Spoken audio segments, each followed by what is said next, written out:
آج ہم نے 19واں پارہ پڑھا ہے، جس میں ہم نے سورہ فرقان ختم کی ہے اور سورہ نمل۔ سورہ فرقان میں اللہ تعالیٰ نے اپنے نیک بندوں کی صفات بیان کی۔ فتنوں کے دنوں میں نا یاد رکھو، جو کنارہ کشی اختیار کر کے بیٹھ جائے نا وہ بچ جاتا ہے، اور جو کسی فریق کا حصہ بن جائے اس کو نہیں، اور اس کے پاس تحقیق بھی نہ ہو کہ میں جس کو فیور کر رہا ہوں وہ حق پر بھی ہے کہ نہیں ہے، وہ مسائل کا شکار ہوتا ہے۔ جب تک یقینی 100% آپ کے پاس خبر نہ ہو کوئی تبصرہ مت کرو، اور کوئی ایسی ویڈیو آگے مت پھیلاؤ۔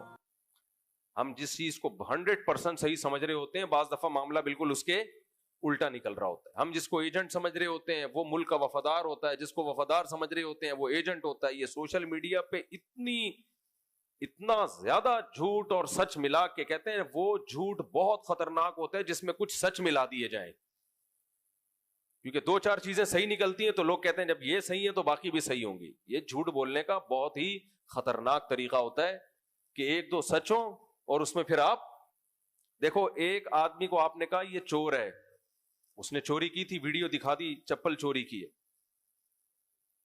پھر آپ نے الزام لگایا اس نے بینک بھی لوٹا تھا، اس نے یہ بھی کیا تھا، اس نے یہ بھی کیا تھا، تو جب اس نے ایک ویڈیو دکھا دی نا چپل والی، تو اب آپ ساری باتوں کا یقین کر لو گے پھر بینک بھی اسی نے لوٹا ہوگا، حالانکہ اس لوٹنے میں اس کا کوئی دخل نہیں تھا۔ تو وہ ایک سچ میں جب آپ نے بہت سارے جھوٹ ملا دیے تو لوگ مان لیتے ہیں۔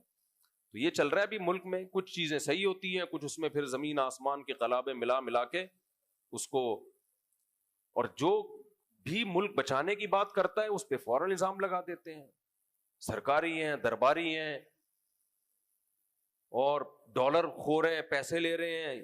کیا کر رہے ہو بھائی تم؟ پیسے وہ لے رہے ہیں، امریکہ تھوڑی پاکستان کا دوست ہے کہ ڈالر دے گا تمہیں کہ پاکستان بچانے کی بات کرو۔ وہ پاگل ہے کیا؟ دماغ بالکل جو ہے نا، میری پوری سیٹنگ وہ ویڈیو دیکھ کے نا اس باپ کے جنازے کی، اور اللہ نہ کرے یہ حالات نہیں رکے نا، ہم اسی طرح بکواس کرتے رہے سوشل میڈیا کی باتوں میں آ کے، یہ بہت معاملہ آگے بڑھے گا، یہ بہت معاملہ بڑھے گا۔ دشمن کہہ رہا ہے ان کو مارو، چترول لگاؤ اور انہی پہ بلیاں ڈالتے رہو تاکہ یہ لڑ لڑ کے مارتے پیٹتے رہیں ایک دوسرے کو، برباد ہو جائیں یہ لوگ۔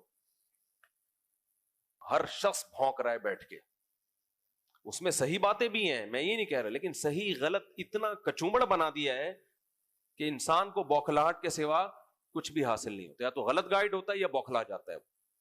کوئی بھی دنیا میں کنٹری ایسے نہیں چلتا بھائی۔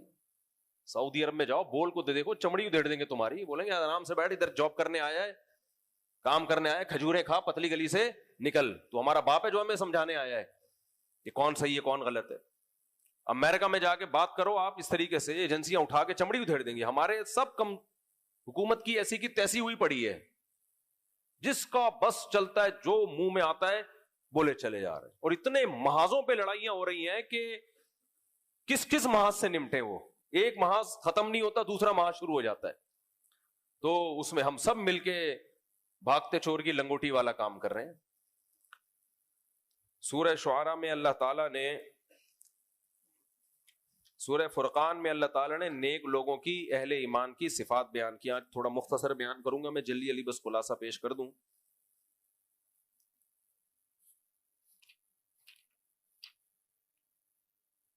وعباد الرحمن الذين يمشون على الارض هونا واذا خاطبهم الجاهلون قالوا سلاما۔ فرمائے رحمان کے بندے وہ ہیں کہ جو زمین پر عاجزی کے ساتھ چلتے ہیں۔ وَإِذَا خَاطَبَهُمُ الْجَاهِلُونَ قَالُوا سَلَامًا، جاہلوں سے بحث میں الجھتے نہیں ہیں۔ آپ کو اندازہ ہو جاتا ہے کہ کون دلیل سے بات کرنا چاہتا ہے اور کون بلا وجہ بحث کر کے میں نہ مانوں والی بات کر رہا ہے۔ تو اللہ فرماتے ہیں اپنے ٹائم کو ایسے جاہلوں پہ ضائع مت کیا کرو۔ وَالَّذِينَ يَبِيتُونَ لِرَبِّهِمْ سُجَّدًا وَقِيَامًا، ایمان والے بندے رات کو اپنے رب کے لیے سجدے اور قیام میں کھڑے ہوتے ہیں۔ والذین یقولون ربنا اصرف عنا عذاب جہنم، فرمائے یہ وہ لوگ ہیں جو کہتے ہیں اے اللہ ہم سے جہنم کے عذاب کو دور کر دے۔ ان عذابها کان غراما، بے شک اس کا عذاب چمٹنے والا ہے۔ آج ہمارے ہاں دعاؤں میں آخرت مانگنے کا رواج ہی ختم ہو گیا ہے۔ کوئی اگر تہجد میں دیکھو نا کسی کو اٹھتے ہوئے تو اس کا مطلب کوئی مسئلہ اٹکا ہوا ہے اس کا. وظیفے بھی اسی مسئلوں کے لیے پڑھ رہے ہوتے ہیں. اللہ نے قرآن میں بتایا کہ مسلمان کے لیے سب سے بڑا مسئلہ کیا ہے؟ اللہ جہنم کی آگ سے اس کو بچا لے اور جنت کا اس کو وارث بنا دے. تو سب سے زیادہ دعاؤں میں کس کو مانگنا چاہیے؟ جنت کو مانگنا چاہیے. انہا ساعت مستقرا ومقاما والذین اذا انفقوا لم یسرفوا ولم یقتروا. فرمایا خرچ کرنے میں میانہ روی سے کام لیتے ہیں. اور آگے فرمایا لا یدعون مع اللہ الہا آخر. اللہ کے سوا کسی کو نہیں پکارتے. ولا یقتلون النفس التي حرم اللہ الا بالحق. اور کسی نفس کو ناحق قتل نہیں کرتے. انسانی جان کا قتل کرنا اکبر الکبائر میں آتا ہے, اکبر الکبائر میں. فرمایا ومن يفعل ذلك ولا يزنون, اور زنا نہیں کرتے. ومن يفعل ذلك يلقى اثاما. جو یہ گناہ کا ارتکاب کرے گا وہ بہت بڑے گناہ کا مرتکب ہوگا. یضاعف له العذاب یوم القیامہ. فرمایا قیامت کے دن اس کو بہت سخت ترین عذاب دیا جائے گا. زنا پر, قتل نفس پر, شرک پر, یہ سارے چھوٹے گناہ نہیں ہیں. فرمایا الا من تاب وآمن وعمل عملا صالحا. فرمایا جو ایمان لاگے اور توبہ کر لے. اگر ماضی میں کسی سے گناہ ہوا ہے تو اللہ نے توبہ کا دروازہ کھولا ہوا ہے, اور پھر توبہ کی اللہ نے امید دلائی, توبہ پہ حوصلہ دلایا.